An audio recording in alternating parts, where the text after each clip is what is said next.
Greetings, salutations. It is we, Wax Chronicles. We back. We back. Just the bros tonight. No crutches to lean on. We got the Yeah. content monsters are out of here. They freaking. What are we gonna do, dude? And we What are we actually gonna really do? fucking need them because I don't know what the fuck we're going to talk about. So Yeah, this will it's probably be a fairly light week. But before we get into any of this shit, S Ambush, we're the calling out legend. amongst any other subscribers that would like to have their name in the Hall of Pimps / Hall of Flames / DC's Circle. A new since the prizes we've been dangling haven't enticed anyone, I'll blow you a kiss if you subscribe to the channel. How about that? Add you to the Hall of Pimps. Oh, was there another one you said? It's like if you guys put a comment, we will send you a basketball card. Yeah. So yeah, still waiting to cash in on that one. yeah. Strangely enough, there's been no comments. They're lost, dude. They're lost.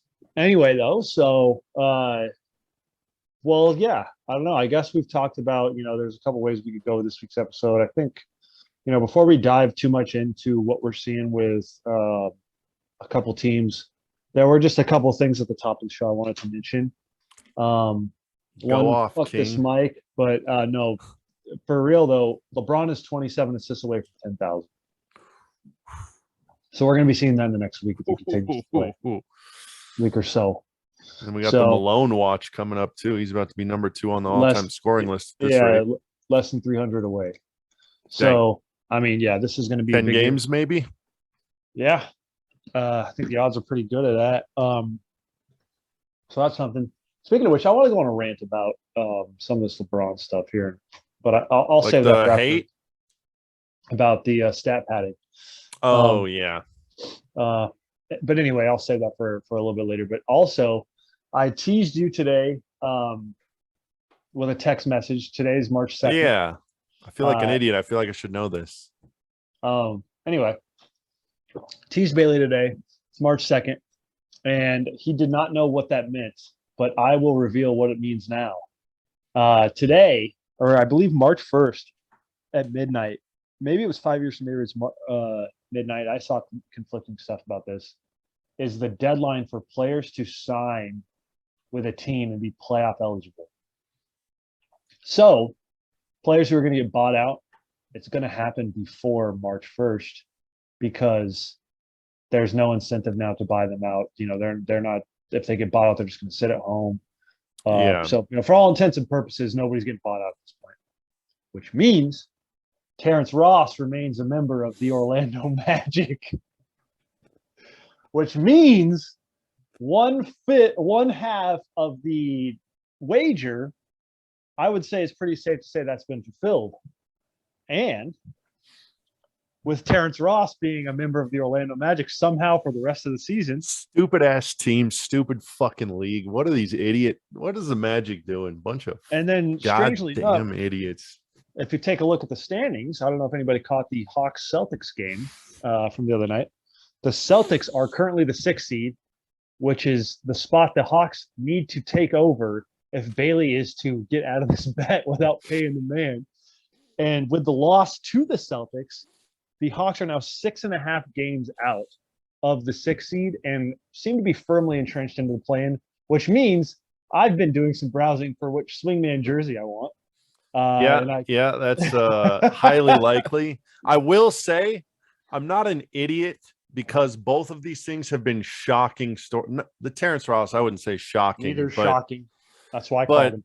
It's been one of the dumbest kind of trade deadline subplots for I think the last 3 years of, hey, Terrence Ross should not be on this team, yet the Magic refused to trade him. So I'm not the only idiot out there that thinks Terrence Ross on the Magic is stupid, okay? No, so anyway, just like I knew would fucking happen. I mean, it's going to take literally an act of God for the Hawks to get pulled out of the play-in at this point. Yeah. Because of how well the Celtics are playing, and then also on top of that, they're 5 games behind Toronto, and they are 2 games behind Brooklyn, who is getting Kevin Durant back. There's really no shot that they get out of the play-in. I mean, it's might as well call it impossible at this point. Yeah, I don't know. I don't want to count my chickens before they hatch, but we got about a month left in the regular season. Yeah, just kick a man while he's down, dude. No big Yeah. deal. Well, a bet's a bet, dude, and you got to honor True, that shit, true, fucker. So true. anyway, that's what March 2nd brings. But enough about Fuck. that. Um, anyway, so B-Man and I thought we would chat a little bit about just some general happenings in the league, probably more specifically with the Pacers and the Pelicans, just because now that the dust is kind of settled with All-Star break, we can kind of see how's it looking, how's it's looking for our two F favorite yeah. squads, and how they've kind of moved into the second half of the season. So why don't you take it away with the Pacers, big dog? Um, it was like one step forward, two steps back. I mean, I already was a crybaby about the trade deadline. I've kind of come to terms with some of that stuff. But watching these recent games with this team, um, before Brogdon and Turner, well, before Brogdon came back, it was such a fun team to watch. They weren't necessarily winning games, but it was some of the most fun I've had watching Pacers basketball in a long time. Usually it's a half court struggle. I mean, everyone talks about how they've been behind the times with their shot selection and stuff, and they've tried a few different schemes offensively over the last couple of years, but it seemed like there was never the clear cut, like, hey, this is the initiator of our offense. And right after that Sabonis trade for Halliburton, we got to see a run and gun Pacers team with just space and pace with shooters and a lob threat. And I've never seen that brand of Pacers basketball, and it was really fun to watch. And then, lo and behold, Malcolm Brogdon comes back. Sorry, Malcolm Brogdon. Malcolm Bobden. He comes back and Milken Boban. it's just frustrating because they need to lose games. Like, I'm sorry, but if you trade your best player, you're tanking. And getting one of those top 4 lottery slots is pretty important this year. So see Brogdon come back and kind of sucks the fun out of the game and makes them a little bit better. It's pretty frustrating. Yeah. I was all in on hey, root for the young team that goes out there and competes but isn't good enough to win. And I hate that Brogdon's the type of player that can put this team over the edge in games like against the Magic tonight, where looks like they were going to, get destroyed. Now it's a pretty close game, but I would just say a minor point of frustration in regards to the Pacers. Just let the young players develop. Trade Brogdon in the offseason. I don't care. Shut him down. Protect the asset so he has trade value. I know that's goes against every grain of kind of how we usually talk about and view basketball, but at this point, it's just frustrating to see the team kind of pick a direction. I mean, it's been a common thread we've talked about all year, is either compete or back or take your foot off the gas pedal instead of this in between thing that they do, and they're just doing it again. So it's it's slightly more exciting because they have a young centerpiece kind of point guard, but Pacers are going to be Pacers, and it's a frustrating team to root for this year. So that's one thing that hasn't changed. It's hard to be mad at that though, because it's if Brogdon's healthy, if he's a true competitor, which I would want every player on my favorite team to be a true competitor, then he should be playing.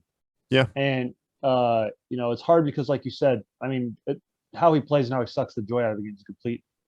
That's another story, which I think is a fair argument.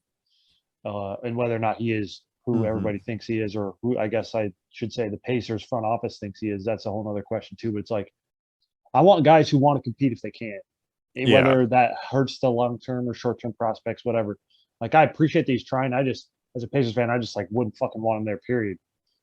Well, yeah, and that's the frustrating part is all of the marketing, everything that's come out since the Halliburton trade is he is the guy they believe to be their guy for the next 10 to 15 years. They want Halliburton or Brogdon? Halliburton. Right. And the whole issue I've had with Brogdon since pretty much day one is they thought he was going to be this great complementary piece because that's what he was with the Bucks. This could have backup point guard duties, but you could slot him at the 2, combo guard, off ball, catch and shoot master, credible defender. And he's just, ever since he's gotten to the Pacers, he thinks he's a pick and roll, shoot the ball 20 times a night guy. And it's no, you're the off ball, you're the off guard, you're the defensive stopper, and he's not doing that stuff. And it's frustrating because they get Halliburton, and now it's like, what's Brogdon going to do other than stunt his growth? Like, the whole issue has been like Brogdon just he wants to be a 1A option, and he's not a 1A option. So to me, it's like you're only doing a disservice to Tyrese Halliburton and the development of this team. And like, I don't know, man. Everybody was so excited about those first games with Halliburton and the other young guys, and it already feels like back on like a bit of a slog. But I don't know, just a little frustrating. Because I really like some of the top draft prospects, and I don't want to see them play their way out of good lottery odds. So I don't know. Maybe they're just like testing it out with Brogdon to see if he can be Well, that's what I was about to ask. The perfect backcourt mate for Halliburton. But that's what I was about to ask you. Like, don't you think this is, while they're not playing for anything, this is about the best time they could ever ask for, is to see like, hey, can Brogdon take a step back and not be the primary ball handler and be a secondary ball handler and kind of slide back into the role that he succeeded so highly in Milwaukee next to Halliburton, and be like a perfect, like you said, a perfect backcourt mate who's like reliable defender, reliable shooter, reliable secondary playmaker, and then while also letting Halliburton carry the load. Like, I think this is a perfect time to like try and figure that out. Is it not? Like, I would agree with that if they weren't threatening for the best lottery odds.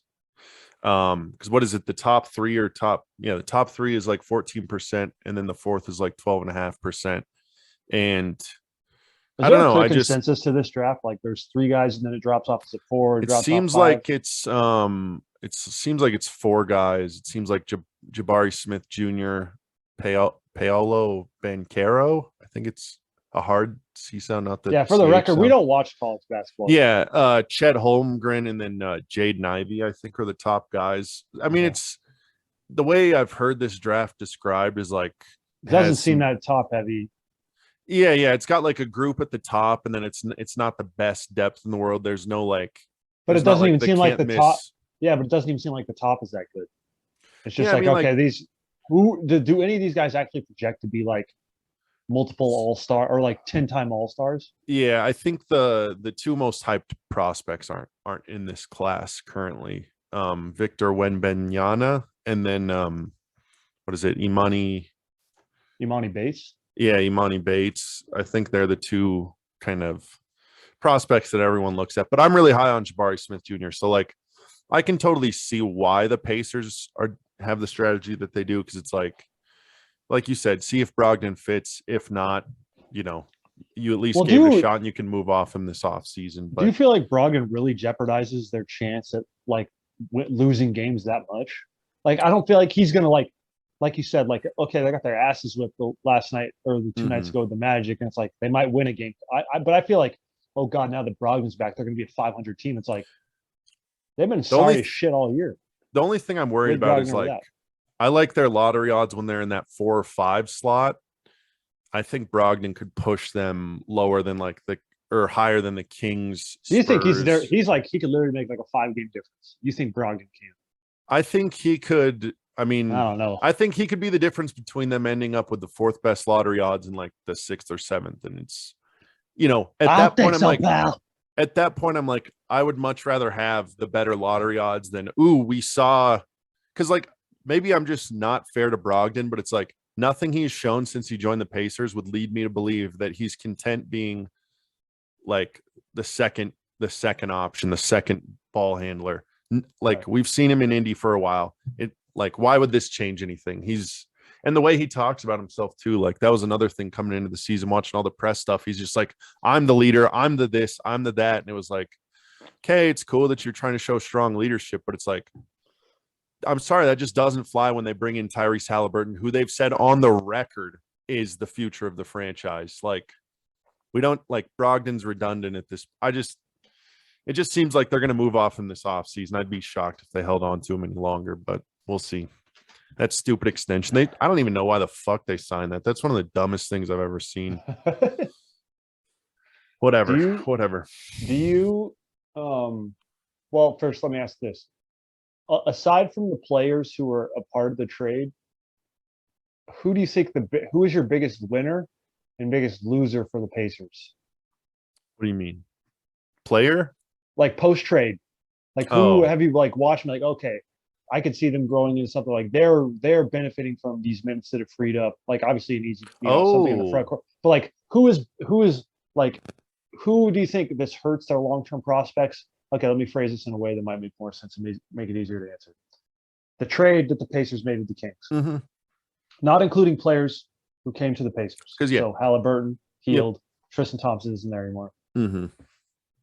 Out of all the rest of the players, who do you think's long-term prospects with the Pacers as a productive Pacer player? Who do you think their stock went up the most? Who do you think the stock went down the most? I guess if there's no definitive answer, you have to answer. But I just wonder, it's like, hey, ever since Sabonis got traded, they're giving this guy run. He looks good. I think it's Isaiah Jackson. Yeah. He was the Kentucky prospect that they got from that Lakers pick that, like, incredible athlete. People were saying, oh, he could maybe guard the 1 through the 5 in the league someday. And it's like, okay, like, I don't want to hear that about a guy who's projected to go in like the early to late first. Like that's just stupid. Because a player with that low of draft stock usually never gets asked to guard the 1 through the 5. Yeah.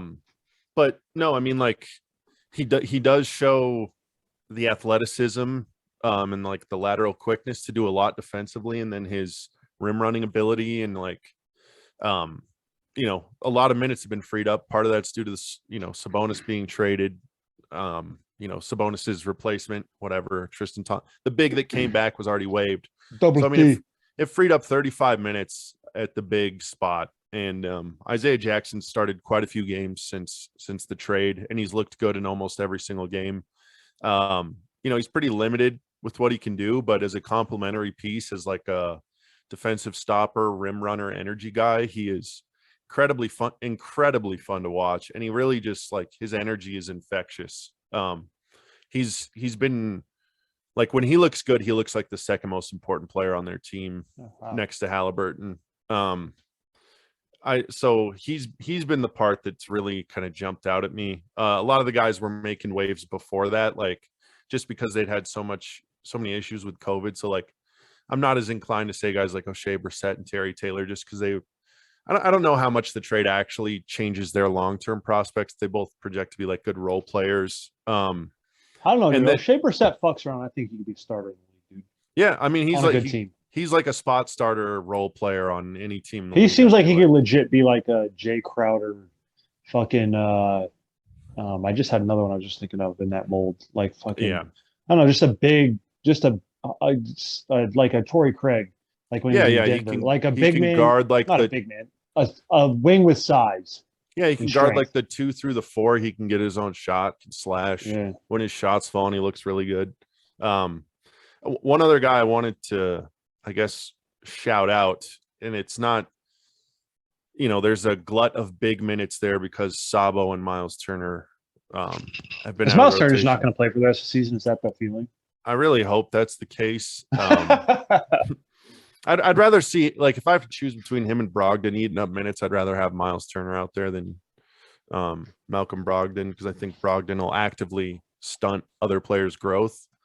But I don't know how to throw in Jalen Smith into this conversation appropriately, but he has also come in and looked really, really, really good on this Pacers team, which is crazy because, there was rumors swirling at the deadline about they traded for him and then they might trade him again. And I think he's going into unrestricted free agency because the Suns didn't pick up his option. So I don't know if he's got a lot to play for right now. Yeah. I don't know if he has a future with the Pacers or if it's somewhere else, but like, since joining the Pacers, he's shooting he shoots the ball so well. He's shooting the foreskin off the ball, dude. Yeah, he's shooting the fucking something off, and he's rebounding. He looks like smaller proto Miles Turner. Obviously, the shot blocking's not nearly as good, but offensively, he looks really, really advanced, and kind of knows his role, knows where to fit in. So he's. I wonder what kind of salary he's going to command on the free agency or on the market. Yeah, I mean, it'll be really hard to say. Like, are we talking like 10 mil? Are we talking like 15 mil? Are we talking like 5 mil?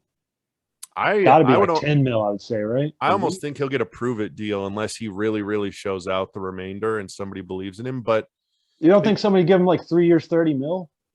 Well, and that's the thing is like it sounded like there was a pretty robust trade market for him. So maybe those teams were like, okay, we won't give up any assets, but we know he's unrestricted and we have cap space this offseason. I just don't know what the landscape looks like. I would assume a team like the Spurs would have some space, and I think they were rumored with him. Yeah. But either way, like, and just in the short time he's been there, I hope they throw an offer at him. I mean, I know the Pacers are going to have cap space, so I don't see why not. I mean, he seems like I don't know, maybe not a building block, but I'd take a chance on him. He's been pretty impressive, and he's super young.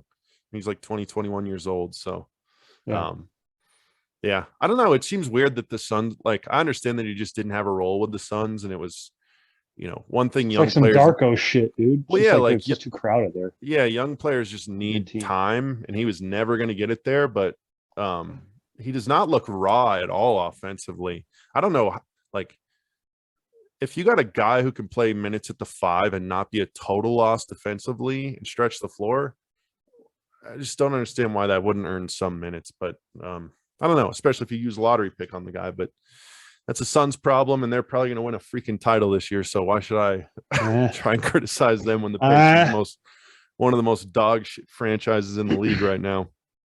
You didn't give me a biggest loser. Maybe you're getting there. Is it Brogdon? I think it's Brogdon. I think that's the I mean, like I said, going back to the preseason stuff of him just like putting himself over nonstop. I'm the leader. I'm the leader. I'm the leader. Midseason, they are like, no, we got our guy. Yeah. So it's either fit in or fit out for Brogdon at this point. Yeah, we need that old LeBron Instagram post, dude, or tweet about fitting out that shit he K-Love with.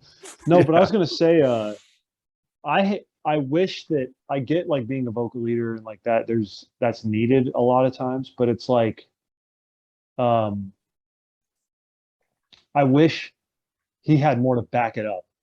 I feel like the production and like the making it somewhere in the playoffs and like doing things like that and building a reputation, that should come before I'm the leader, I'm the guy everybody looks to in this locker room. And it's like, well, you've played in the league for like 4 or 5 years and you won Rookie of the Year 5 years ago, and you haven't really done much since then. So I don't appreciate him talking like he's this, 5-time All-Star, 5-time All-NBA. Like, yeah, I'm the leader. They've got to follow my lead. And that was the most frustrating part. It was like, because coming out of last season, it was like the team needed leadership, and it almost felt like Brogdon read the headlines. It was like, oh, this is my chance to step in and be that guy.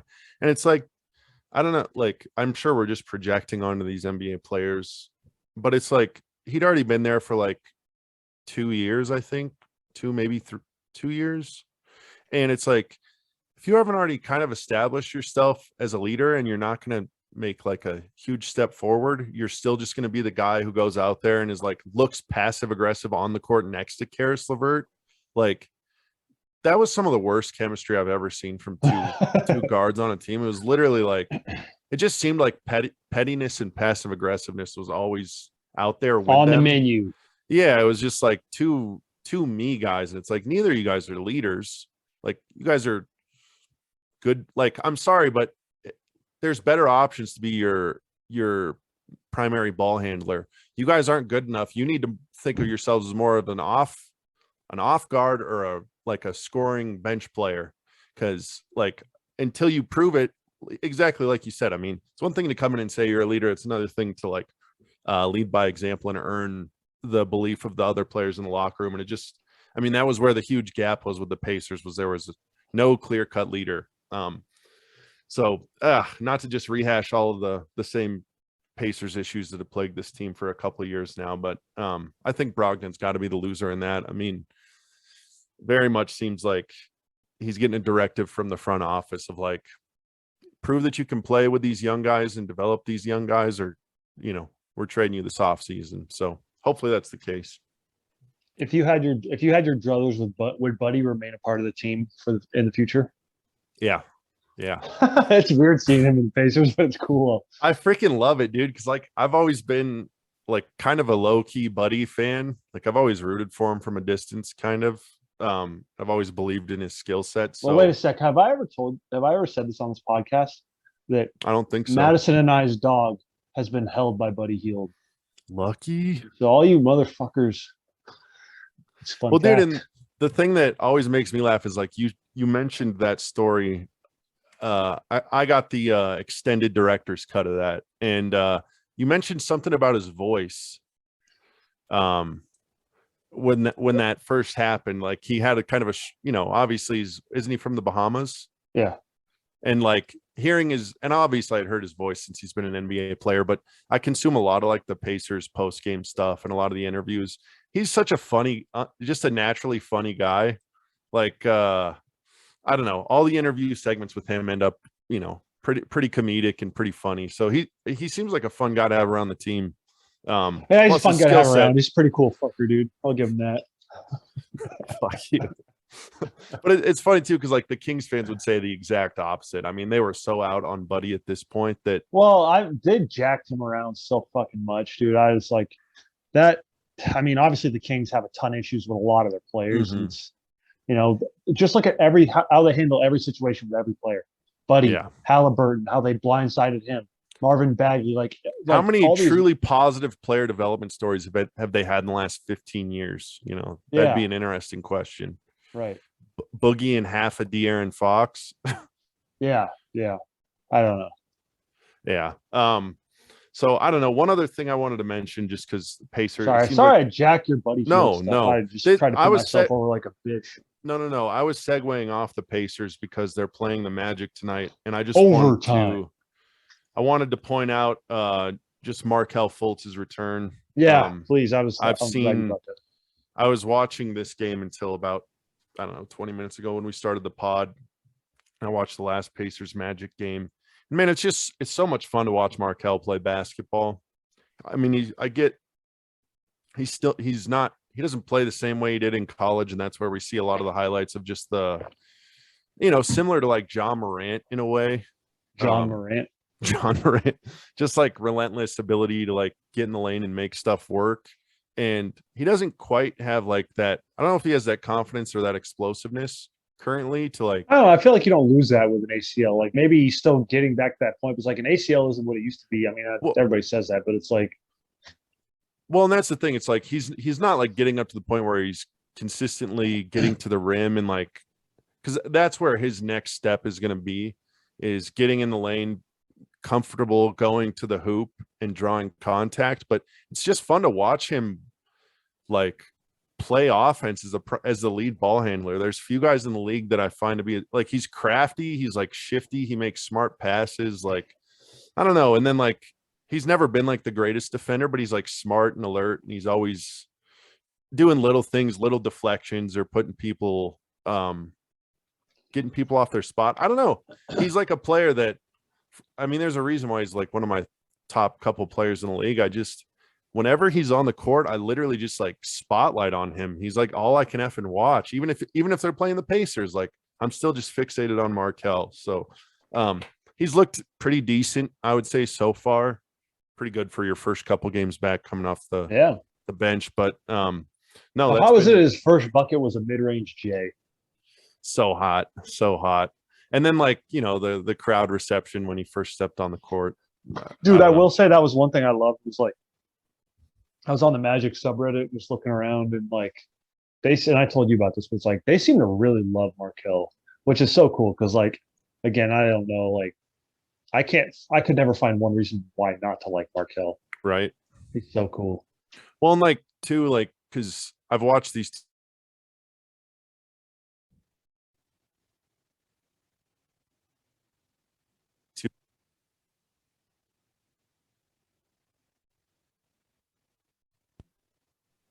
Hello? Sorry, you froze there. Yeah, sorry, my computer was being all messed up. I just heard you say I just restart. I think I know where I left off. I was watching because both the Pacers games against the Magic have been away games. So I'm watching the NBA TV broadcasts, or not the NBA TV, but the League Pass broadcasts. So you get to see like a lot of the crowd stuff. And I would say Markelle is comfortably the most popular Magic jersey I see in those crowds. That's interesting over Cole Anthony. That makes me happy. So I don't know. It seems like he's loved there. I just hope that the coaching staff and the front office still believes in him and gives him like the opportunity on court. Well, yeah, it kind of seems like too. I think we may have talked about this offline, just like before we started doing this podcast. But it seems like some of their decisions they made in the draft are kind of pushing him out. But yeah, it'll be interesting to see how it goes because he's a really good fucking player, and it's like let's not forget he's a number one overall pick from like 5 years ago, 4 years ago. Yeah. So Yeah. Exactly. Yeah. I don't know, and maybe I don't know. I really hope it works out for him in Orlando, just because it's a quiet basketball place. It seems like he's loved there, but I don't know. He's good enough that he'll get a shot somewhere else, even if he's not part of the Magic's long-term plans. I watch think. him go to fucking Indiana. I'll already fight your I would, ass. dude. I would Somehow that would happen. be Lance's understudy. Oh my god. But yeah, I guess that's the Pacers / Markel minute. 'Cause I feel like we haven't talked about our favorite teams a ton recently with all the All-Star stuff. So Right, I agree. And one thing we mentioned John Morant in comparison to Markel. Now everybody talks about his 50-point game, like his highlights and stuff. I wanted to ask you a little more niche question. Do you ever watch Flight react to basketball games? I've only seen a few clips. So you know how he calls him Jay Morant, Mhm. Morant, dude. He literally calls him Jay Morant, dude. No matter what. Yeah. He watched that highlight of the 52-point game against the Spurs. He's like, all right. He like broke character. He was like, all right, he's John Morant. I'm calling him John Morant. So like, and it's so weird for Flight to break Seriously. character. He like Yeah. is so committed to like doing his like Oh shtick. God. Yeah. And He's the type of guy I'd be. Yeah. Seems like he never breaks character. yeah, never. And like there are literally like compilations on YouTube of him breaking character, and they're like, because it's such a big deal when he breaks character. Mhm. Dang, But that's awesome. Yeah, he that's how was you like, know it's a huge moment. yeah. He's like, I'm okay. He's officially John Morant now. I can't be disrespecting him like that. So That's so hot. he'll always Yeah, be I'm Jay Morant, dude, to me. seriously. Never forget. Never forget. Let's transition into so it looks like the Pacers are gonna eke out a victory that they don't need. Thanks, Brogdon. Bitch. But the Pelicans are playing the Kings tonight, and they're up 15 towards the end of the Yeah. third. I want to. Yeah, baby. So I passed the mic. Where are we at with the Pelicans? Give us the mid-season update. I mean, as a Pelicans fan, I know I would sure everybody else feels the exact same way. Could not be happier as a Pelicans fan right now. Trying to think of all the Go things I'd off, like to King. touch on. Well, no, I mean just they dating got back. what is it, lambasted? Is that a word? Yeah, yeah. They got lambasted for that trade. I mean, it was people were treating it like one of the dumbest trades of the deadline, them going for McCollum, and instantly he's not turned around their season, but continued kind of Not the only has he decent turned path around the they were season, on. he's maybe potentially saved the franchise from a complete implosion. And so like going back like prior to the All-Star break, like they lost a few games. They with McCollum, and it was like you know it sucked. McCollum was playing well. It was no fault of Mhm. his, but they weren't winning games. And but I mean, obviously you try and integrate such a major piece to your team on the fly like that. It's not that easy to just like come in and just roll the ball out there and automatically start blowing the doors off teams. Not saying that that's going to happen moving forward, but um, just like where they're at starting now, like they started post All-Star break with a 2-game road trip, Phoenix and then LA, and the Mhm. fact that they pretty much beat they knocked Phoenix out early in the game and held on the entire time. And the best team in the league by a considerable margin in terms of regular season record. I know they're without Chris Paul right now, but to just take it to them from Yeah. tip to the final buzzer, it's just like unbelievable to see like a Pelicans team do that because they just never do that. And then to follow that with like the Lakers are playing for something right now, and to blow the fucking doors off the Lakers, Oh yeah, just that was embarrass them. yeah. And so I talked to Bailey about this, but I cannot explain how much I enjoy watching. It's hard because in normal circumstances, when the Lakers aren't playing the Pelicans, I want the Lakers to win. and I shouldn't say I want the Lakers to win. I want LeBron to win, and therefore I root for the Lakers because I want LeBron to win. For the record, Bailey and I, we give so much shit to the Warriors on this podcast. We hate the Warriors, and that is a fact. But before Steph Curry and Klay Thompson, like I didn't have a problem when it was Steph and Klay. It was when or Dre. It was when they became a dynasty that I started hating. Yeah. And so with that, like up until like 2012, 2013, no, probably like 2014. 2014, yeah, maybe 2014 is when Say I really started. 2015 even. 2015, yeah. The Lakers were by far, I think I can speak for both of us, our least favorite franchise. I hate everything about the Lakers. I mean, I respect their history and all the greats that have played there, but I hate one of the most hateable franchises, one of the most hateable fan bases. I mean, and on top of that, how they acquired Anthony Davis. Like obviously that was one of the greatest things that could have ever happened to the Pelicans because fuck AD. Yeah. But so every time the Pelicans play the Lakers, I literally want them to destroy the Lakers. I want them to beat them by 100. I don't care that LeBron's on the team. Like obviously I want LeBron to succeed, but I was like when they were pouring it on in the third quarter and like it was just lazy pass after lazy pass from the Lakers. I was just like, please run the score up. I want embarrass them. Yeah, they were like fast breaking. They were shooting threes. I was like, just do this all night, and it's just so nice to see because I hated Davis, dude. I hate that. Yeah. Not as a human being. We go hard on a lot of these basketball players. Like I don't really hate any of them as human beings. I can't really think of off the top of my head. But as just like an observer of basketball, I can't stand him, dude. Yeah. He's got to be probably the most hateable player for your franchise fan base, right? That or EG. Yeah. But it's just so nice to watch. And so anyway, with those two games, like everybody's clicking, everybody's playing well. Like it's just so great to see. And then tonight if they win, that'd be a great win because the Kings, although they're kind of on the outside looking in, and there's the Blazers are right there, and the Spurs are right there ahead of the Kings. So it'd be a hard push for the Kings to make the play in. Like they're still kind of in the hunt. So this is a big game for the Pelicans tonight as well. Like I mean, every game's a big game. Well, yeah, I mean, literally every win for them is just going to be a feather in the cap. Like every win matters to them equally at this point. Yeah. So this would be a huge win, and not only that, if they win tonight, I don't think the Lakers play tonight. But they would be 1.5 back of the Lakers for the 9 in the West, which is just so crazy to me that the Lakers are 7 games under 500. That is crazy. I would have beginning there. I'd be like, you're fucking high if you told me that. So yeah. But with that, Pelicans receive the 10th. If the Lakers pick first round draft pick falls between 1 and 10 this year, the Pelicans receive it. So that's just another reason I literally would love to see the Lakers just miss the play-in, honestly. Because at this point, I'm ashamed to say this because I've never said this before. If the Lakers made the playoffs, I am confident they would not make it out of the first round. Like I've never said that about a LeBron team.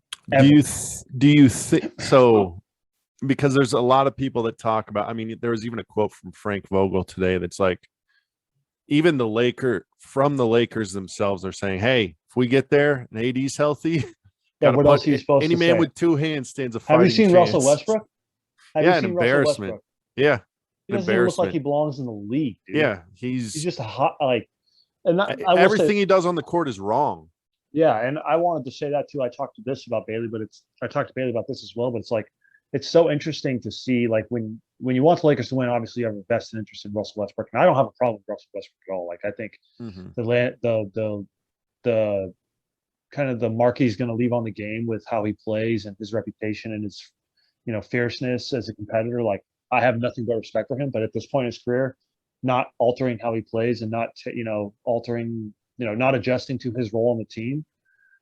It's crazy to see, it's just as a fan, I've never been in a spot. Like I remember back in the day when we really disliked the Thunder because Russ and KD, like they seemed like they could have been with the Warriors tournament.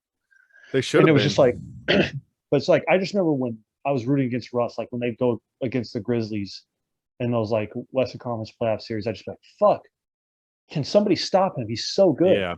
And I felt that way forever. But now it's like flipped. A switch has been flipped. And I'm like, Dude. please give Russell the ball every time because I know that the points per possession is going to be like 0.6 Oh yeah, because he turns the for the ball over. other team because he'll turn it over. Exactly. Yeah. I'm just like, how can one player miss so many shots? Be like the Pelicans were rightfully so, like not even playing him 3 point line. Oh yeah, And then on top of that, he's throwing lackadaisical passes. and he's a He's negative defender. For every one good possession he has, he will yeah. tank your team's defensive scheme multiple possessions. Yeah. It, And also too, like I'm not to go on a rant about the Lakers, but I'm starting to get tired of hearing Russ like when people criticize him in the post game presser, he's like, I got a wife and kids to go to, like my life's great. I don't gotta worry about this. It's like at some point you should start fucking worrying if you yeah, care. Like you can't just keep using that as a fallback. Like, yeah, my life's pretty good. Like, well, I don't care. I'm gonna go out there and play my way. And at the end of the day, I got a wife and kids. It's like, yeah, I get that. And like, I yeah. get that, there's things bigger than Mediocre basketball. is It's like, good for you, but there's other people on this team chasing a title. yeah, but some people Go actually be care. mediocre somewhere else. Yeah, yeah. Some people don't care about like, and I know that Russ cares. I know that Russ cares, but Mhm. that answer is just starting to bother me because like, you see the highlights of him on the bench. He's like the only one clapping and the only one invested. And it's like he cares. I know he cares because it's Russ, but it's like that answer is just starting to get. It's like he's just ignoring the fact he just doesn't want to like be accountable for not Yeah. helping this team win. I feel Yeah. I like. mean, it's crazy because there was like this weird almost overreaction to Russ of like people were putting all the blame. And then I feel like there was a moment in time where they kind of switched back and they were like, well, it's not all Russ's fault. And maybe I'm just plugged into weird, like my NBA bubble is really strange and that I've seen that. But I almost feel like the overcorrection and taking it easy on him again has been what the F? Like the guy is still a top 75 player ever. He's not quite in his prime, but still, I mean, last year post All-Star, I don't Was solid. like he was literally averaging like 24, 13, and 13 and led the Wizards Mm-hmm. on a run. Like he was, and it's the same thing that happened, I think, um, his last season in Houston as well, where it's like, oh, Russ in the second half, he kind of figures it out. And it's like, Yeah, and it you just and I seems were like it's saying the not same thing. there. Like, yeah, I mean, I Well, was. Go ahead. Well, I was just going to say, like, it's so stupid because the fit was clunky in the beginning, like everyone expected. But then people that were Russ truthers, I think you and I are Russ truthers for the most part, we're like, it'll take time and it'll be clunky, but eventually he will find a way to impact winning basketball on this team. And good God, I've not seen it. I've not even seen like a shred of it, really. Um, Yeah. yeah, I mean, there hasn't been that again, fit in versus fit out, but it's like he sure as shit ain't fitting in. Time to fit the fuck Yeah, out. and that's the thing, dude. Is like fit, next to LeBron, in particular, fit is so important because LeBron is such a just like massive presence on the floor that it's like you really do need to have a compatible game with him to work with Mm-hmm. him. And you know, I thought Russ, my arrogance, I was like, yeah, they'll be able to make it work, but it ain't work. Yeah, And that much yeah, is clear at no. this point. But anyway, enough about the Lakers because fuck the Lakers. And I'm glad they're losing. I hope they lose every game for the rest of the season while LeBron scores 30 every game. But going back to the Pelicans, I'm just like so happy. And, some of the stuff, like obviously there was the stuff over All-Star break. I don't think we touched on it with CJ was on the Inside the NBA interviewing with Mm-hmm. the Inside the NBA, and he revealed that him and Zion had not spoken since he was traded to the Pelicans. And at that point, he'd been a member of the team for like a week or so. I Yeah. think, and like that obviously caused a stir. And like out of Oh all the yeah. stuff, that Zion's done or hasn't done that people write him about, I have really not been bothered by literally any of it. This has been the first time where I was like, you know what, that fucking sucks. Yep. And you know, again, I'm 100% in the camp where I will give Zion the benefit of the doubt. So I'm still going to continue to do that, and I'm going to blame this one on his stepdad or his handlers, making it hard to get a hold of him. And obviously Zion is a private person who values his kind of time to himself Yeah, but anyway. there's still be a good teammate, which Etiquette, yeah, is it's etiquette. And yeah. CJ McCollum's the easiest player in the league to reach. Everybody says he's president of Players Association. I mean, I've never heard a person say one bad thing about CJ McCollum. He's a great player. He's a great person. Mm-hmm. He's a great ambassador to the game. He's everything you want in an NBA player in terms of like representing the NBA. So to not contact him, that really fucking bothered me. But with that said, with also, and again, too, as a Pelicans fan, any other Pelicans fans that ever come across this, that's the classic joke. There's only 12 fans. That's what JJ Redick said a while back because he had his, he had a bit of a sour trip out Oh the yeah, door with David this guy Griffin. clearly But has an axe to grind with yeah, but some higher ups there. JJ Redick obviously, it doesn't like how he was trying to work his way out of there and go wherever he wanted. Just try to like, sorry, pal. Yeah, and so yeah, you weren't the greatest either. Like just yeah, because, yeah, yeah, and like JJ has some great moments with Pelicans, so I don't want to hate on him too much because I still like him a lot. yeah, But me and the other 12 fans, uh, Pelicans fans, I forgot where he's even going. But he came out and talked about Zion about like how this is just like crazy and Zion's been like that, like standoffish. It's like, okay, that's Zion. And it's like as long as he cares and tries his hard, it's like I'm cool with it. But anyway, with all like that national narrative, like it was really building to a crescendo right around that time at All-Star break. Yeah, that was one of the biggest stories in basketball at the time. Yeah, and so eventually Zion reached out, and so it sounds like, or I don't know who reached out to who, but they eventually got connected, and that made me really happy. And I know there was stuff in the background. Like Herb Jones said that Zion checks in with the team like on a weekly basis or bi-weekly basis. So like you hear that, and then you hear the CJ, and you're like, well, what's real, what's not? But it's like maybe he planned on reaching out to CJ, just hadn't got around to it, or well, again, CJ reached out to him, so it seems weird that he couldn't connect with him. But anyway. Zion and CJ connected, and Zion was way more active on social media than he ever normally is. Trying to engage and like be a good teammate. Yeah, I mean, call it what you want, damage control, whatever. Yeah, I mean, I don't give it a was fuck what it was is. effort in a positive direction. So yeah, and so like you saw like a lot of Pelicans teammates. Specifically like Willie Hernangomez, who's beloved member of the team at this point, him like supporting Zion, and so like I don't know if any of the players like have beef with Zion, but and then also too I spoke to Bailey about this, but like CJ posted one that I really love where CJ was getting picked up, like he fell to the ground getting picked up by two different teammates, and it said the caption was "Bloom where," I think it was "Bloom where you're planted," and so I think that's so fitting for Zion. It's like what you could try and bloom here if it doesn't work. Because it hasn't been a fair shake yet, and that's not his fault. His injury, there's been injuries, there's been crazy stuff happening, but I just hope he can give it one contract extension to see if like, hey, I can make it work here. Hey, I can't. Well, yeah, like I don't know, like just with that said, dude, I'm wearing my Zion shirt, dude. Hot. I full support of Big Z, dude, always, even if he leaves. And I will say the best part, like being like a closeted Pelicans fan, just because I'm your brother, and also they're a fascinating team with cool players. I like what they're doing. I mean, they're building in a way that doesn't depend on Zion.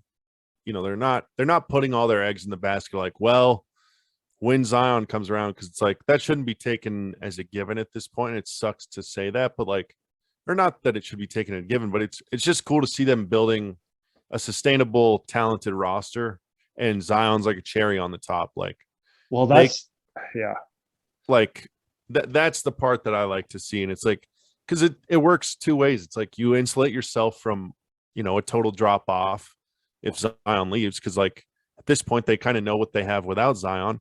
But then it also proves to Zion, hey, we can build a winning culture with winning players who will embrace you. So it's like, I don't know, for a team that's been given a lot of shit in the offseason leading up and up through the trade deadline, I think they've handled this incredibly well. I think, me too. I think they've done about as good as you can do given the market they're in. I really believe that. Obviously, so there's a couple things like, I don't know how you feel about Devontae. Like he's been a slight disappointment this year. No, I'm fine with him, dude. But now, I mean, now his role is like his role changes with CJ there for the better, I feel like. Yeah, and also too, Devontae was literally brought to New Orleans because he is the person who would benefit the most from playing off of Zion. And we haven't seen that yet. And Devontae plays hard, and he's literally hit 2 game winners. And he's I guess still, like, even if he's not shooting 40% from 3, he's still a threat. I guess I'll say I feel like a lot of people wanted that to be a splashier impact, and it just hasn't been as splashy. Like he hasn't like necessarily taken a huge leap forward.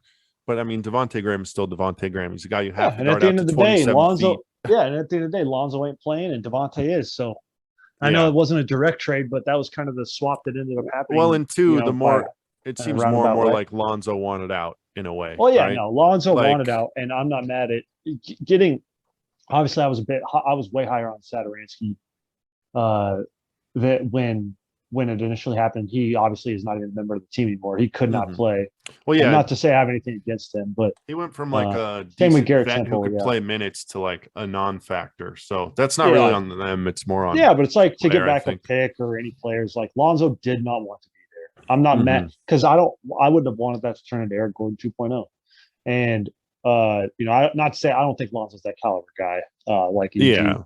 but you know, I don't know everything. Like, yeah, again, going back to my David Griffin criticism, I think when we were talking about that one time, I was like, the only time I've really been upset at him is like the Stan Van Gundy firing. I thought about it there. I have an addendum to that because there was one that I'm still mad about. I'm not mad about the Stan Van Gundy firing because it was the right move. Even if I didn't want, I wish it wouldn't have had to happen.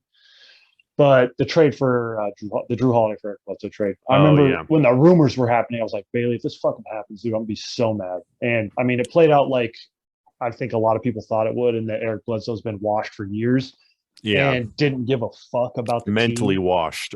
Yeah, yeah. So anyway, I'm getting sidetracked, but I just am so encouraged by the progress. And then kind of very topical today to speak about the Pelicans. There was actually a positive news report on Zion for once. So Saw that.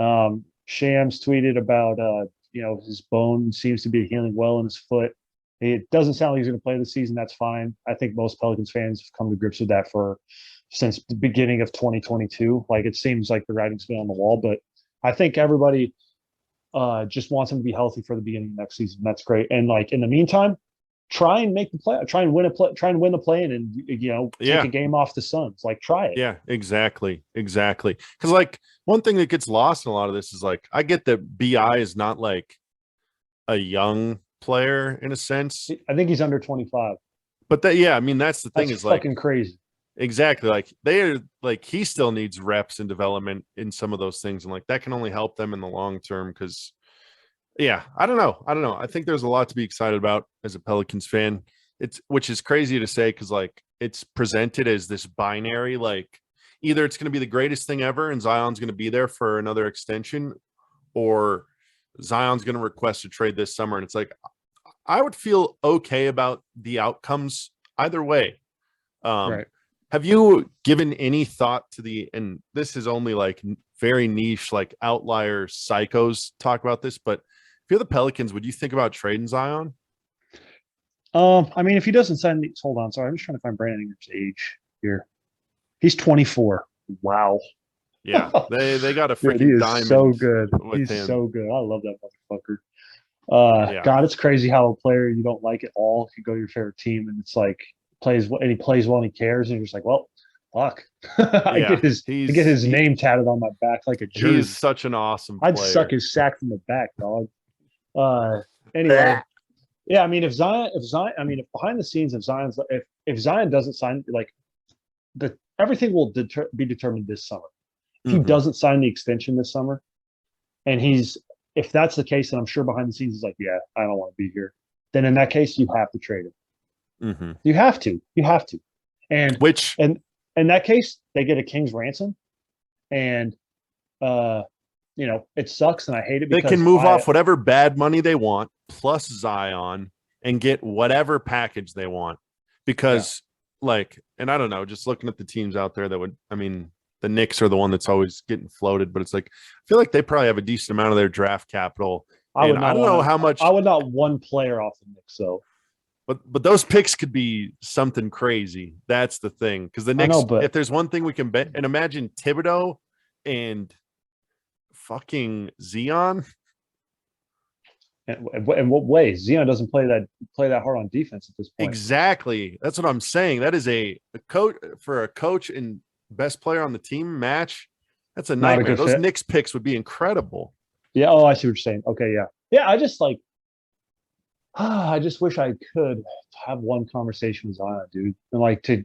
I mean, just as like, why would you like? I'm sure every Pelicans fan is just like a defense technique, but it's like, why would you want to leave? Like, Yeah. the team is growing. You don't have nearly as much pressure on you in New Orleans as you would anywhere else. Your flaws are under way less of a microscope. Mhm. And also too, like, I don't know. I just feel bad for him, like, because there's so many Pelicans fans, or I should say, quote unquote Pelicans fans, like fat shaming and stuff. And it's like, shut the fuck up. I literally want to fight those people, dude. Yeah. Well, and like Uh, I've even heard Jesus stuff Christ. like, and again, it's just regurgitating what I hear in other basketball podcasts. But I've heard recently that like a lot of that weight stuff gets really, really overblown, and that he's a guy who can drop weight pretty quickly too, Well, yeah, no, I'm not concerned and about that it at he's all. Like, in decent shape as we speak. It's just like I agree with you. The fact that that's even like part of this equation that still gets brought up, I'm just like, the guy, like, okay, he was playing at a weight that you thought was stupid, and he was one of the best 5 to 10 players in the league. So I don't really yeah. want to hear it. Like, he can play at any Well, weight and be one of the dude, best players in the league. and that's why I wish I like, I know he's smart, and I just wish that, like, I know hopefully when they do have conversations like the front office and, hopefully Willie Green and his coaching staff, they can be like, look at this, Zion. Like, okay, so the Pelicans started like, what was it, 2-3-14, Oh two God, and yeah. If they 11. didn't do that, they'd be comfortably in the. No, yeah, I literally looked at it on Basketball Reference the other day. I think they were the other day. I forget exactly what it was, but they had a winning record other than that stretch of the beginning season. They're like 25-24. And now if they beat, I think that was prior to the Lakers game. Maybe not. No, it was after the Lakers Yeah, game. now they But I could mean, if they be. win tonight, it'd be 2 games. Like, so they're literally a 500 team. But again, we've talked about, anybody can say that. Everybody has bad stretches. There's just, but it's like, you talk about a team that has, like, they are a 500 team, and maybe potentially even better than the 500 team, and you add a top 10 player in the league to that. That's fucking, and like a team Yeah, that fits around him. It's like, if you have like Herb Jones, like, obviously he can still improve as a shooter, but he still shoots it. Then you have like Devontae Graham, shooter. Brandon Ingram can do everything. CJ McCollum can do everything. JB can stretch the floor. And it's just like, this is like, they built this team for him and around him. And it's just like, just waiting for him to get added. And it's just going to literally explode. I feel like they could yeah, literally be like a home court advantage team next year. I feel yeah. like. I mean, I don't see. Yeah, I mean that's the frustrating part of it all. But I mean, they've done the best to give themselves Zion insurance that I feel like they could, given the circumstance. Like, Yeah. God, I hope the Lakers don't fucking. My ideal situation would be the Lakers, finish like ninth worst in the league, get like the 9 pick, and the Pelicans use that as trade bait this year to pick up another solid veteran, and mhm. then go from there. But anyway, yeah, I'll quit talking about the Pelicans. I just think that hopefully No, there's no, we needed to do deep dives on our teams because they've been. I mean, Pelicans have been in the news like crazy. I mean, some of that coverage around All Star was getting oh, out of it was hard. control. Dude, it was getting like, Yeah, I was just getting so discouraged. I was just like, fuck I'm glad. Zion, just Yeah, call him. I'm glad a couple of weeks have passed and a lot of that's kind of quieted down because that was Well, getting yeah, pretty and ridiculous. and it's nice too. Just like, I don't know what it is about CJ, and it was, the culture just seems so high right now with the players, and like, um I know Willie Green has a lot to do with that, and I know that like them winning some more has a lot to do with that. But I like, gotta. Yeah, go ahead. I don't know. Sorry. I'm just like, just seeing them after games and stuff, and like CJ just the other night when they beat the Lakers, they were talking about what they were doing after the game, like they're like getting together and drinking wine, or I think Brandon, they were talking about what kind of branding them like sorbet or something, like some kind of ice cream. And like, they're just like, I don't know. It's just like, it's so nice to have a team that like enjoys each Do other. you think? And again, it's like maybe I'm just trying to be way too optimistic about this, but it's like the team coming together with new pieces while they have this media shitstorm kind of around them, and the way Willie Almost Green has built bonding in a that way, huh? culture. Yeah, I mean, it's like, and it goes back to the stuff we saw with like Josh Hart and Nikhil earlier in the season, Right. and people have talked about that as being pretty unprecedented. That would happen when they watched that game, but Right. I don't know, man. It's I've never felt so at odds with the way a team's covered, because the way they've been covered for the last 12 months is just, you'd think they're the Kings cranked up to about 50,000. But they're actually positioning themselves pretty well and doing a lot of the right things. So um, Yeah. media I will needs to say, take a step back and check their fucking motives on I mean, some of this it's the stuff. same stuff, dude. It's like, like on ESPN, they have like, like a lot of times on a night where there's like the game on national television, they'll have like on the front page, they'll have like the score of the game and like a picture. and it'll say like Pelicans blowing out Lakers, but then they'll have like the 3 highlights below. It was Lakers highlight, Lakers highlight, Lakers highlight. Like Malik Monk had a block, and then LeBron had a tough shot. And I'm just like, I fucking hate the Lakers. I hate the media machine. I just like despise everything about it. And I don't know. I'm just so like happy right now because there's still hope that Zion will sign an extension. But if Zion does not sign an extension this summer, I will be devastated. And I won't be mad at Zion because I've like, he obviously could have handled some things better, but it's like I just want to like him and I love him. And it's just like I just am so hopeful that I just wish he would sign an extension, dude. I just got to speak it into existence because, like, I would be decimated if he did. Well, that's almost the craziest part of it all is, like, if he's truly not going to play the rest of this season,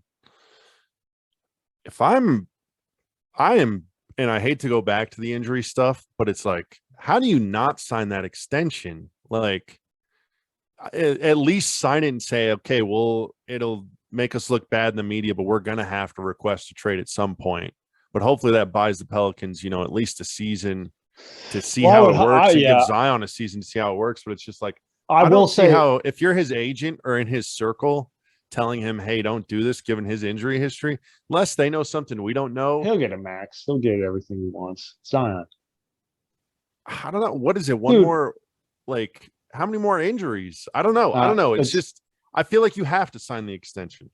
But I mean, I will say that would be the one thing that sour me on Zion is if you sign an extension, then immediately put their feet to the fire because that's the one thing, the whole player empowerment. That's the one aspect of player empowerment right now. Yeah, don't sign the extension if you're going to request a trade. It's like players signing huge deals and then immediately like, okay, I just want my money. I want the fuck out of here now. That's the James Harden. I wonder. That's the Paul George for one. Literally, he did it first. Made it better, dude.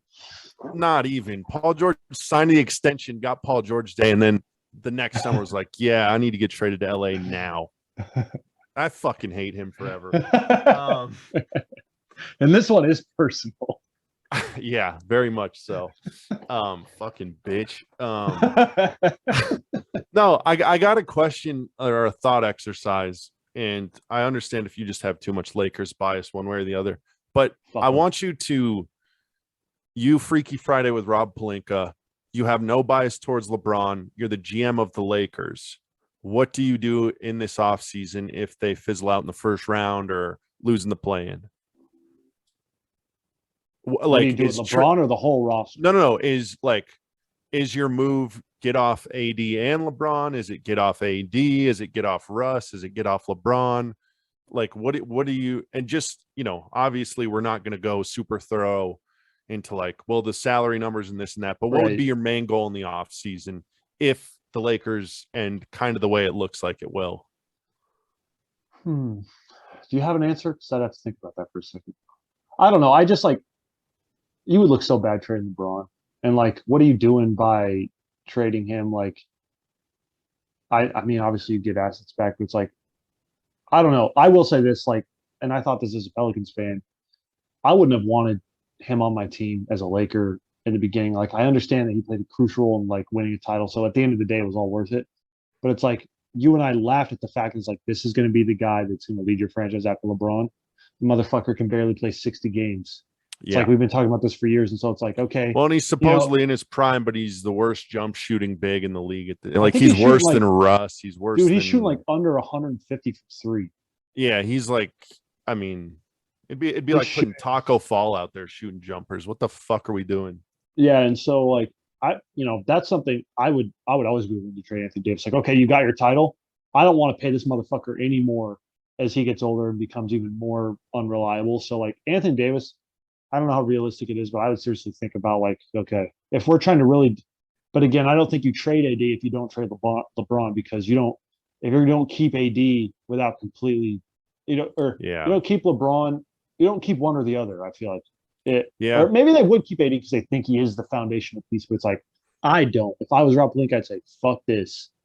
If it would be either I'm keeping them both or I'm getting rid of them both because it's gonna like I'm not keeping AD. So gun to your head, you got to pick one. Are you getting rid of them both? If you're working for the Lakers and you're close friends with Gina Buss? Nope.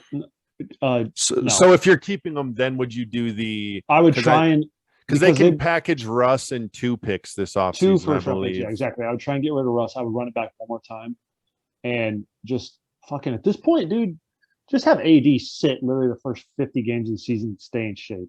Yeah, I would And just like, have him on an exercise bike through the regular season. Just say we get what we get in the playoffs. Maybe we get 6 games, maybe we get 5. Maybe we can get through a series, but he can't be trusted for anything at the like there's why would you trust like that's like bringing like I mean he's got to be one of the most injury prone players in the history of the league. I've never seen somebody Full who stop. gets and like even games where he doesn't get hurt, he goes down every single time. Well, every and game. it's he doesn't have the list of like, well, he tore his this, he, torn ACL, like it's not like that. It's He's a just million a death. WIMP wimp, dude. Yeah, it's death by a million cuts with him. He's just some guys aren't built for it. Yeah, he ain't dude, he ain't built for it, dude. Well, what's your answer to that question, big dog? It's probably the dumbest one, but I would try to find a way to get off AD and Russ. LeBron? Well, yeah, definitely. I think Russ. Yeah, I mean, get him out. He should have been out here at the trade deadline. Yeah, I think you got? I think you just do everything you can to hold on LeBron, retool around him with whatever you can get, and just say we're going to give it one more shot with LeBron, and then I don't know. I mean, that's such a scary prospect too because his contract's up after the end of next year. But it's like I think it's kind of at this point the writing's on the wall. It's going to be it's not going to be a soft landing for the Lakers after the LeBron stuff's over. True, that's a good point. It's going to be a hard landing, and it's like you know what, like you said, I know that the Lakers the Lakers have the luxury of not having to think about team building and like future roster construction like every other actually crazy like 28 other teams in the league. They can literally be like, yeah, we'll leverage the whole farm. Guess what? Whenever a free agent decides they want to come here with another free agent, we got first dibs. First round pick. Yeah. So it's like, who gives a fuck if they want their 2029 first round pick? Yeah, it's just crazy. Like I know it'll never happen. Just I hate them, dude. We live in the world that we live in, but like if some way through collective bargaining they could level the playing field, because it's just like different franchises they play by an entirely different set of rules with the amount of risk and with the amount of stupidity they can have and still find success purely because of their geographic location. And there's really nowhere, I don't see any way you could legislate that out in the CBA, but like, I don't know, man. It almost gets to the point where like when LeBron leaves the league, if there's not a player that fills his shoes for me, I think I might turn into the guy who just always roots for the small market over the big markets. Like if it comes down to especially if you have like guys like finals, if you have guys like Giannis in Milwaukee, like I'm always going to choose Milwaukee, dude. Like not even like they could not even have Giannis, and I'd still like it because that's just the thing. It's not about the players. It's like I just want to root for teams that do it right. Well, yeah, but like, because I don't know if you've thought about that question. We've been literally single track mind rooting for LeBron to win titles for 20 years now, but maybe that's what's going to fill my gap of like, what keeps me engaged a little bit, because LeBron keeps me engaged in basketball a lot, but I don't know. I have a lot of passion towards that. I just hate these big market teams that just get a million. Their margin for error is infinitely bigger. Especially the Lakers are like, oh my, it's like they're like, I feel like they have more margin for error than every other team combined, except for maybe the Warriors, because the Warriors ownership group will literally spend all of the money in the world. Like they will, like that's one thing where it almost makes me hate the Lakers more. So sorry if this is a totally disjointed thought, but it's like you're going to be the Lakers and then you're going to cheap out. Like, what the you don't get like them cheaping out and not paying Caruso because they didn't want to go further into the luxury tax. It's just like, okay, you might be a premier franchise, but you're not a premier ownership group. Get the fuck out. There's no room for a cheap ownership group when it comes to Lakers. I don't like that. Just seems stupid to me. I know Jeannie Buss has like a good reputation. She's been a part of the NBA family for a long time, but it's like the management there, like the front office is just like atrocious. Yeah, that's all we hear, I feel like. Yeah. I don't know. Fucking Lakers, dude. Yeah. Disgusting franchise. If you replace LeBron with any other marquee star, I might hate them more than the Warriors right now. Yeah. I fucking hate this Lakers team so much. Dude, I will say one thing that's so hot about this Lakers season though is like, call it how you want. I mean, you may have a differing opinion, but in terms of like a combination of reliability and production, think you can make an argument Melo's their second best player, dude. And that makes me How sad is incredibly that? happy. Not, I mean, it's sad. Happy the for fact that- Melo. Happy for Melo, dude, because Melo, I mean, you want to talk, I mean, we were jerking each other off about this going to the season. Like, Melo is one of probably the top 10 coolest people that ever existed. And to have him, like, and LeBron on the same team, like, that's a dream come true. That's something that was kind of tossed around, like, for years now. It's like, what Yeah. could Melo play with? And so now it's just like, to actually see it just sucks, though, because it's like, I don't know. It's just crazy that they're relying on a 37-year-old to literally carry the team. And now, Guy I mean, who was I hate almost out of the league 4 years ago in Melo. Keep that in mind as well. and now we need to talk about this rant. I hate that this turned into the Lakers podcast because we always talk about the Lakers. Just like we're just as bad as ESPN. Everybody talking about LeBron playing in these games. He's just staying into stat pad to pass Kareem. He's the Lakers need to win games, and he's their best player. He's led the team at like. So what would people say if LeBron's like, you know what? I'm just going to sit for the rest of the season. I don't feel like doing this. What would they say about Jordan would never do that. He'd stay Jordan competitive till never the say- end. Jordan would stay never give competitive. up. Jordan Yeah. would never give up on his team. Jordan would never even take a playoff. Jordan never even sat one game his entire career. Jordan never missed a shot.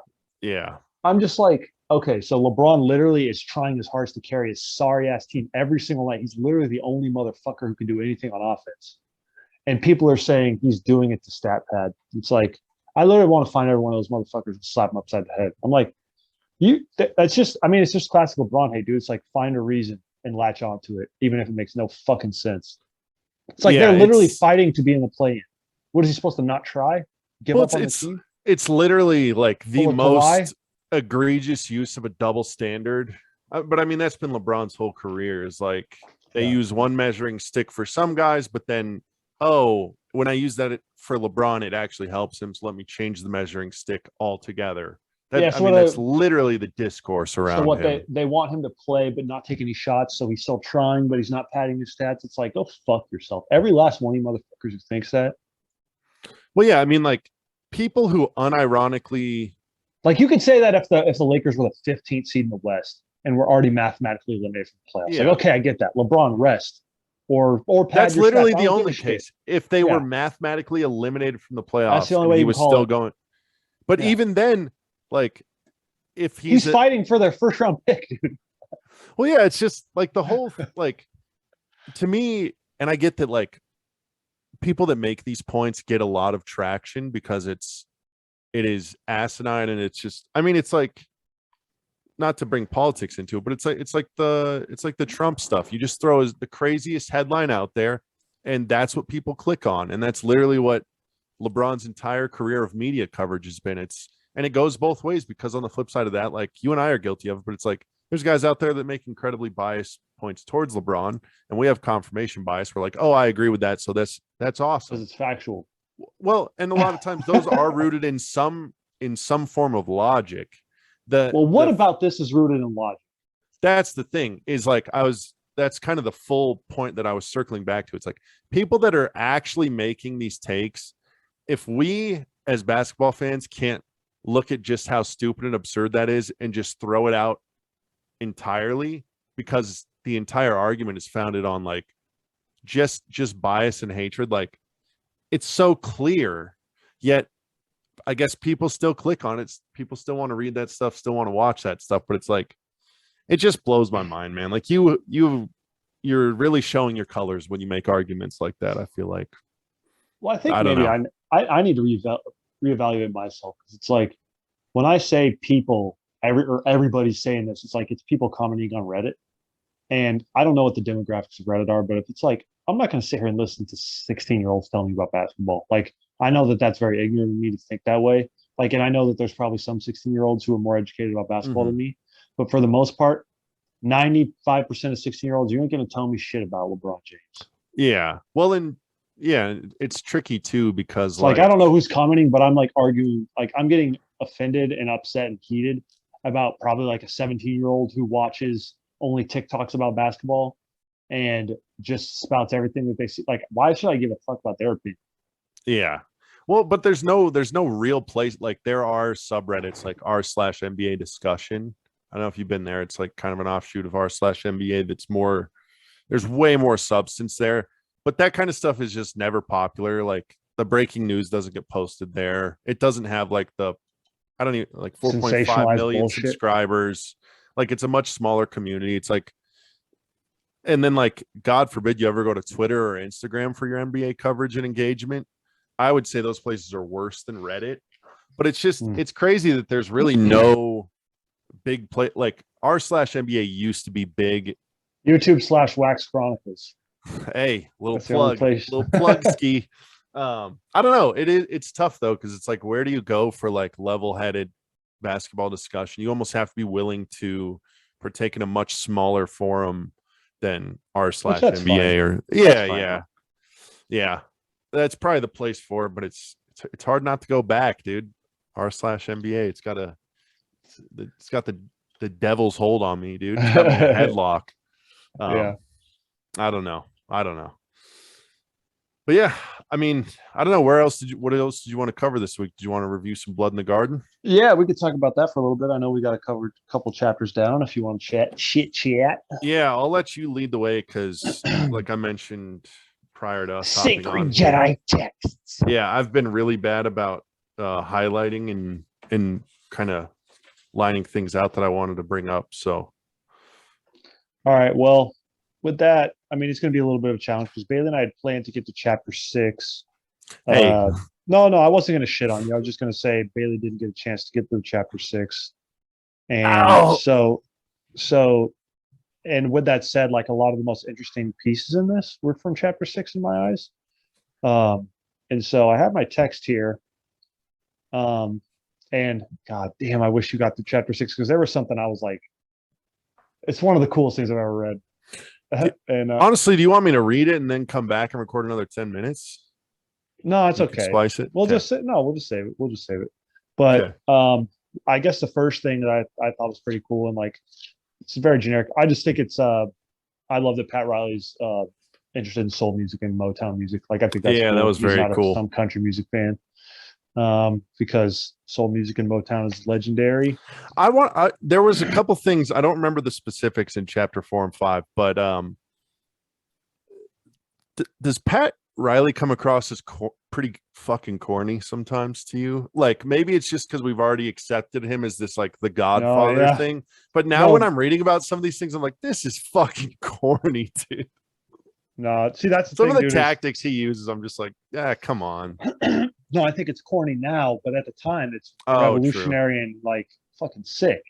And so I think like the things he's doing are legendary and iconic, but the narrative that gets put around Pat Riley is made like kind of cringy, like, oh God, he did that. Like he really is playing into this whole persona. I just it's like dropping the rings on the table. Yeah, that kind of shit. Yeah. But I will say I think that's kind of corny, but like this stuff that I've read so far in Blood in the Garden does not come across as corny to me. Another thing I wanted to point out that I thought was really cool was when he was kind of done playing basketball, and he was kind of in between things. There was this space in here where he began going to the state beach every day in California, and he would sit against the wall and write, filling the exact quote is, as the Pacific tide rolled in, he sat against the wall and wrote, filling yellow legal pads with thoughts. Maybe they could form the foundation for a book. If not, they'd merely be the ramblings of an ex-ball player seeking a new identity. Just thinking about a young Pat Riley. The sacred Jedi text right there, dude. We talk about it. Walking to the beach every day and just writing in a journal, watching the waves of the Pacific roll in. That's some legendary reflecting on your life as a player and where you go from here. Yeah. Yeah, I love that shit. That is really cool. So that was kind of some of the cool stuff I saw in chapter 3. And just for the record, these, I don't know if we're going to get into a lot of specifics, but the chapters we covered here were a lot had to do with the Knicks' early encounters with Jordan in the playoffs and just how it was tough to kind of overcome him. Well, yeah, and then one of the last things I remember is the McDaniel departure. Okay. Reading about that, I think in chapter 5, and then I think the Charles Smith, bringing him in. Yeah, did you get to the Charles Smith, the missed layups? Because I mean, that's obviously a very famous part in NBA history. Yeah, I I literally stopped at chapter 5. And it's been probably a week since I picked up the book because I'm an idiot. But yeah, no, I know that story from outside of this book. Well, I mean, At you've least like it's like Charles. That's the only thing anybody ever talked about Charles Smith with is like, he never recovered. Almost, it was almost like a precursor to like Nick Anderson type. Yeah, but the crazy thing is like the NBA is just like so big and fast, and they're so athletic. It's like I was like, as I was reading through the book, I was going on YouTube and like looking at the highlights of this stuff, and dude, those were not easy looks at the rim. I don't give a fuck what anybody says, dude. Yeah. Like I know he got like blocked and they were D'ing him up and like he was point blank, but not one of those was like a game. Yeah, yeah. I'm gonna get the clip pulled up right here. Yeah. Well, and it seemed like I don't know, like that's to me is like the Knicks basketball. Yeah, I mean it's an iconic sequence. I mean, I'm sure there was even a couple fouls in there too by modern standards. Right. And I'm honestly surprised they didn't call one. Fuck yeah. The rest of the stuff I wanted to talk about is in chapter 6. But yeah, I will say that I had one here, a bookmark. I can't tell what I wanted to point out. I need to do a better job. I need to get like those little sticky arrows that point to passages.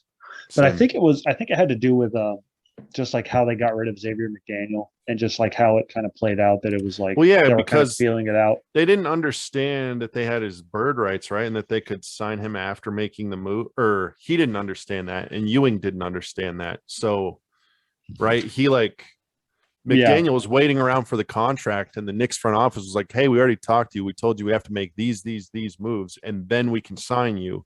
And then McDaniel came to Ewing and he was like, yo, man, like, what the F? And Ewing was like, if they wanted you here, they would have paid you by now. And it's like, fuck, no. Like, you guys don't understand the salary cap and the rules. Like, come on. So, I mean, that's a kind of a cool what if. At least that's how I remembered it. I could be totally off the. Yeah, no, this is, I'm an idiot. Here's the passage. There was some pretty cool stuff on Charles Oakley in this section. Oh, true. I didn't realize that Charles Oakley was like the flamboyant dresser type, which I love. Yeah, the suits, like one of every color. He'd go change if one of his teammates was wearing the same one, like, or like he went in and bought like a really fancy belt buckle just to get compliments on the effing team bus. Well, and then the stuff about the food too, like he, cooked for him and his family a lot growing up, so he'd be the guy that would always be sending plates back when they'd go out for team dinners and holding up everybody's meal. And it's just like, if you just watch the on-court product, Charles Oakley never would have expected that. Yeah, I mean, he was the guy who you would think it's like the lowest maintenance, because players of that archetype aren't considered to be like the flamboyant ones. But here he is, like the toughest enforcer in the league. But then he's also like kind of a prima donna off the court, which is like weird juxtaposition. Yeah, and even that's it. That leads exactly to what I wanted to call out. It wasn't the Xavier McDaniel stuff, although that was interesting. Was in 10th grade, apparently Oakley asked his coach, near the end of 10th grade, he asked the varsity coach, what can I do to get better for next season? And the coach is coaching Cleveland's John Hay High. The coach at Cleveland, Lauren Olson. He said, you have to, if you don't play football, you can't play basketball. And I would have taken Oakley as the exact opposite. Like, he was a guy that's like loved to play football, was a 2-sport athlete, loved to hit motherfuckers, and then was just so happy to be better at basketball. Well, don't they say that he wasn't super physical prior to that? Yeah, he didn't want to play football. His passion was hoops. And it was also, to your point, he just wasn't physical. And it's just so cool that like I would have never taken Charles Oakley as the type that like didn't want to get physical. Wasn't just in his nature. Like, to me, that's something that's almost just like inherent. Mm-hmm. And maybe it was, and he just was like, played basketball and enjoyed the non-physical aspects of it. But like, apparently I don't know. I just thought it was fascinating that he was like, I don't want to play football. Really, I have no interest in that. Yeah. Yeah. His whole story. I mean, his whole, like, you just, again, like, I feel like this part of this podcast is just us projecting on the NBA players. Yeah. And I feel like everybody throughout history has done that with Charles Oakley. So to hear, this kind of behind the curtain look from Chris Herring in this book about Charles Oakley is just kind of enlightening. I mean, that's worth Love it it, dude. alone. Yeah, I Like will little say, things like that. yeah, I think if I were to do like if we were having like a stock watch and like my stock up on players I like, stock down on players I'm liking less from this book, Oakley so far has been like the biggest benefactor. I'm like, I literally want to buy a fucking Oakley jersey at this fucking True. point, dude. True. He's so, and plus like he was so sick before too. I'm just like, Oh, yeah, for sure. I hope we get more and more of like Ewing, as yeah, time that would be goes interesting on. I'm because very intrigued by that. Ewing could very well be the swingman. Mitchell and Ness Ewing could very well be the swingman that I cash in Seriously. winnings with. So Oh, fuck you, dude. cocksucker. That's why you Damn never it. count on Trey Young. Always count on Terrence Ross. Hey, it ain't dude. Trey Young's fault, dude. I do not want to hear Yeah, that that's fair. You're right. I was wrong. I was out of pocket. dog shit team. Well, no, and yeah, I can't believe both these predictions missed. Be honest, those are both like coin you flips, wanna- right? No. You want to know the thing? I was really confident in the Hawks. Like I didn't see it in the beginning of the season. I didn't see it in the middle of the season, or like a quarter of the way. I didn't see how. I was like, the Hawks literally just aren't that good. So this But is like an unprecedented drop for an Eastern Conference Finals team. No, because they were dog shit last year. I don't know how that shit happened. It was a miracle. But I've been saying that since literally our preseason podcast. Dog shit, huh? But the Terrence Ross one, I've been worried about for every day. I'm like, I go and like, is he going to get bought out? I go to Hoops Hype and check the rumors for the Magic. Are they talking about a buyout? Like, and they were talking about like they weren't even talking about buyouts, but like there were rumors that there could potentially be a buyout with Gary Harris and or Robin Lopez, but there was nothing about Terrence Ross. I was like, there's no fucking way he survives this. That's Terrence Ross like, actually fucked up. Even after we made that bet on the podcast, I was like, fuck, I shouldn't have done that. I'm gonna miss my jersey because I was so confident in the Hawks sucking.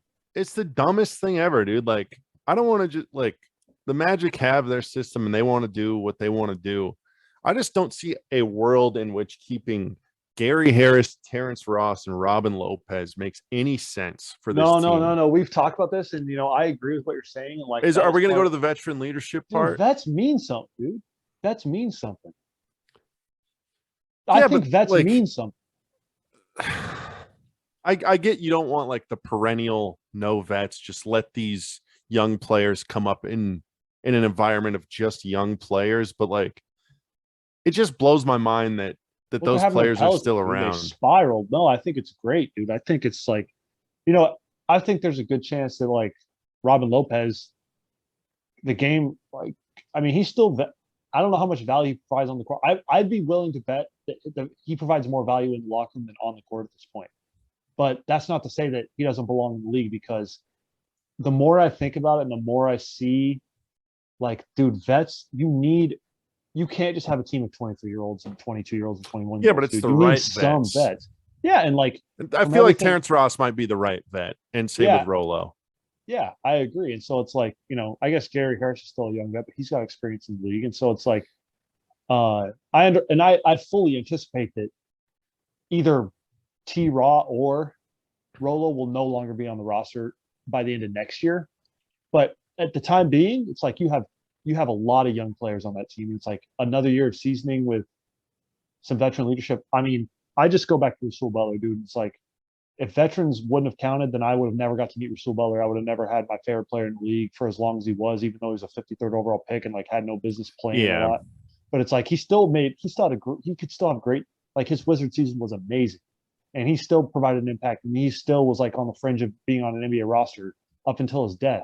And that's because veterans matter, dude. And it's like we talked about with the Lakers a couple of years ago. It's like, would you rather have Jared Dudley on your bench, or would you rather it was the year of the championship? Yeah, would you rather take a shot on a 23-year-old, or somebody who might be able to play 1 minute, but and that was a little bit of a different situation, because like they were competing for a title, and the Magic are competing for a title, but it's like I would even argue that it's more needed for the Magic, because it's like, have a guy there to set the example, or 2 or 3 guys to set the example.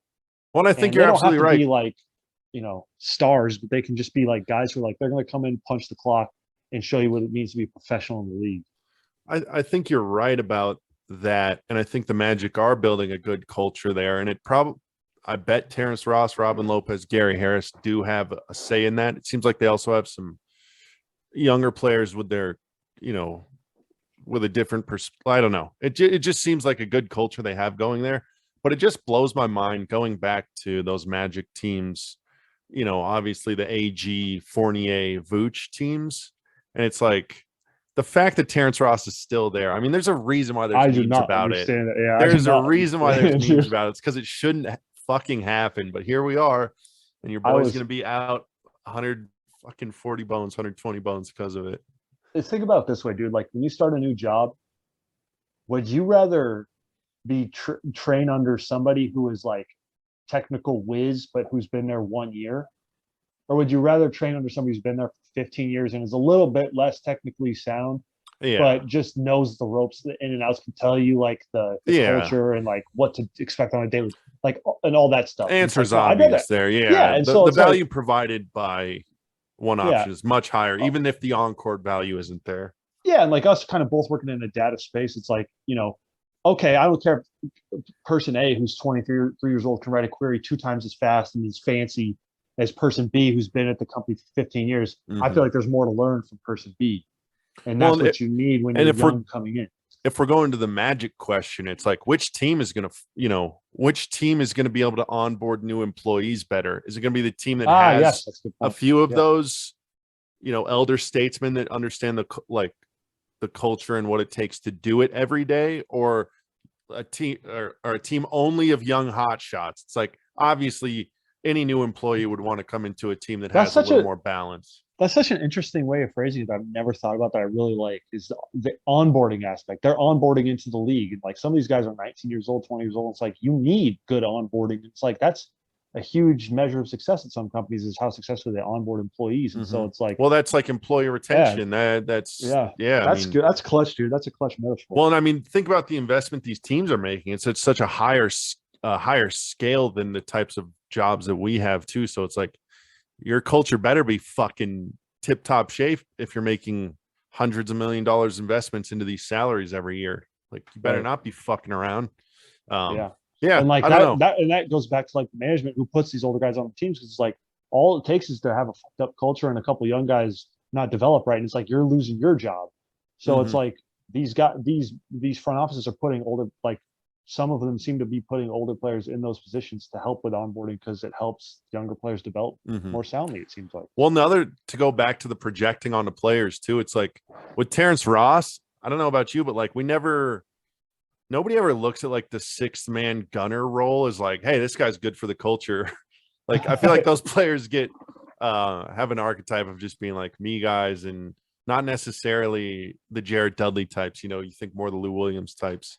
And I'm sure I projected that onto Terrence Ross. I was like, of all the guys that would stick around, why would it be him? But it's like, obviously he means something to the Orlando Magic organization, and they mean something to him. So it's like, because they don't want to buy, like, and same with like Robin Lopez and Gary Harris. Like they said they had no interest in being bought out.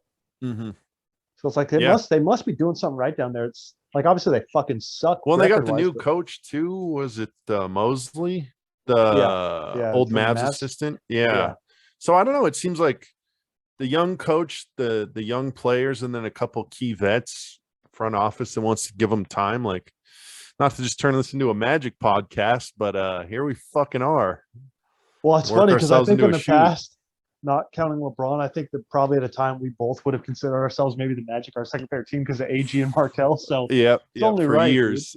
I mean, there was years where I'd probably watch 30 to 40 Pacers games, or at least bits and pieces of them, and then Magic would always be second. Then probably 20 to 30 Magic games a season. I wish League Pass would track that. As like, hey, here are the teams you watch the most. Maybe seriously, I think not. The League Pass doesn't seem to give a fuck about user experience. Yeah. Oh my. Yeah, it's dog shit. So I don't know. I think we covered a lot of ground for not having anything to talk about this week. Apparently, I thought we were going to talk for about 35 minutes, but just going to start on the Pacers and Pelicans. Oh God, yeah. Put a quarter in me, wind me the fuck up. So, but no, I don't know. Unless you have anything else you want to add, I got some more packing to do. So, all right, sign it off. Some fudge packing. All right. Well, I don't know.